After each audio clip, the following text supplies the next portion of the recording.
Hagamos que funcione. Ya está con nosotros nuestro especialista David y vamos a conversar sobre el papel tan importante que tiene la psicología en la rehabilitación. Buenos días. Buenos días.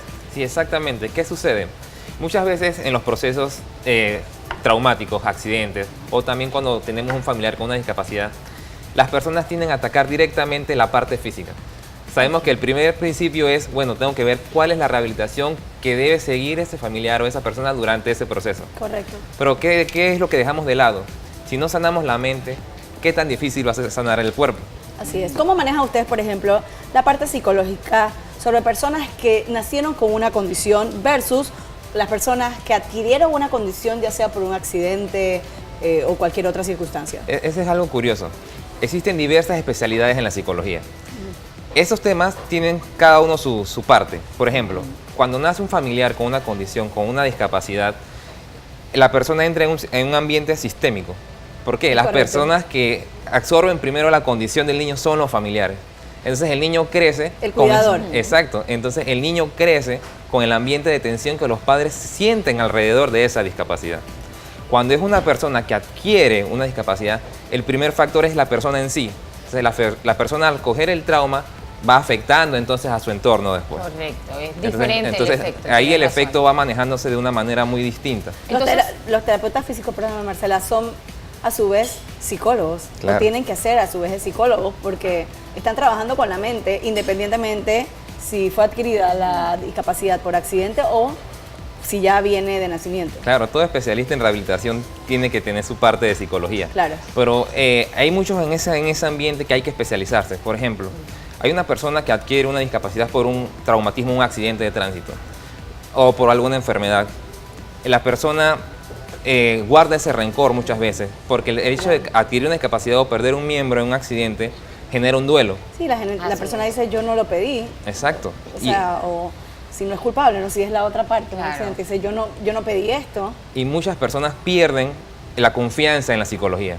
Porque quieren atacar directamente la parte física, como tratar de eliminar ese factor que ven diariamente y entrar a la rehabilitación, a la parte diaria. Yo creo que en base a lo que has dicho tú de ese efecto dominó que tiene la persona que lo adquiere versus la persona que nace con esta discapacidad, también me muestra que la psicología no solo juega un papel importante para el paciente, sino las personas que están alrededor de ese paciente. Claro. Te pregunto, ¿en Panamá tú crees que de repente, basado en tu experiencia, se ataca esas personas que están alrededor a nivel psicológico o se preocupan por ellos o hace falta? Ese es el detalle. Para uno entrar a lo que es la rehabilitación psicológica tiene que desearlo, o sea, eso no es obligatorio. Así es. La persona tiene que reconocer que necesita ese apoyo y saber identificar cuál es el apoyo que necesita. ¿Qué sucede? Muchas veces los especialistas dicen, sí, necesita apoyo psicológico, pero no te orientan qué psicólogo específicamente necesitas. Por ejemplo, si tú tienes un familiar que pasó por un proceso traumático, es mejor que vaya a un tratamiento psicológico para trauma. Entonces hay una técnica psicológica que se llama EMDR que trata ese tipo de situaciones. Entonces muchas veces que voy donde psicólogo tal, pero el entrenamiento que él tiene, digamos, es en otra área. Entonces el apoyo que él necesita o las herramientas que necesita para él avanzar sobre ese trauma de repente no los complementa. Claro, el psicólogo lo ayuda a avanzar en cierta parte, pero no a despegarse o ver que el trauma es algo que ya pasó y que él tiene que seguir adelante. ¿Y qué es lo que hace que esa persona siga adelante? Por ejemplo, hablando de las técnicas MDR, se trata que el paciente pueda ver desde diversos puntos de vista el proceso traumático que pasó, tanto desde el punto de vista personal como desde el punto de vista externo, como una tercera persona que ve una situación. Entonces se trata de que el paciente se aconseja a sí mismo cómo poder seguir adelante y se dé autoapoyo. Entonces muchas de las técnicas de MDR, hay una que es muy popular que se llaman los abrazos mariposa, que es para que la misma persona se motive y pueda seguir adelante y pueda superar. ¿Me puedes definir, disculpa, qué es MDR? Que lo escuché 2 veces y aún no sé qué es. Bueno, las siglas específicamente están en inglés, no me acuerdo cómo más o están. menos qué es. Pero es un tratamiento psicológico que trata lo que es los procesos traumáticos y el estrés. Ok, maravilloso. Cuando uno tiene un hijo o un familiar que ya viene con una condición dentro del sistema, sí tratan al cuidador o a la persona que está más directamente encargada de este niño o de este paciente. O sea, sí, eso sí se trata. Sí, sí. Es importante. Es súper importante. Cuidando al cuidador. Eso es algo muy curioso. Cuando se viene un familiar con una discapacidad, se trata al cuidador directo, que es la Claro. persona que está más cercana a la persona que tiene esta situación. ¿Qué sucede? A veces se concentra tanto la ayuda en esa parte que se olvidan otros factores que rodean a esa misma persona. Entonces la persona se concentra tanto en el factor de cuidador que olvidas a veces ciertos otros roles en la familia y a veces se despega. Y eso afecta a otras condiciones que a largo plazo pues, generan otra tensión sobre el niño que posee una discapacidad. Por eso es que hay que tener en cuenta que cuando se tiene esta situación es bueno llegar a la parte de la terapia de familia. Ok. Entonces, en Panamá existe el Instituto de Terapia de Familia y de Pareja. Entonces, ¿qué sucede? Muchas veces voy a un psicólogo, pero resulta que el psicólogo es de, digamos, un área clínica. Correcto. Entonces, de repente Claro. no tiene las Esa herramientas especialidad.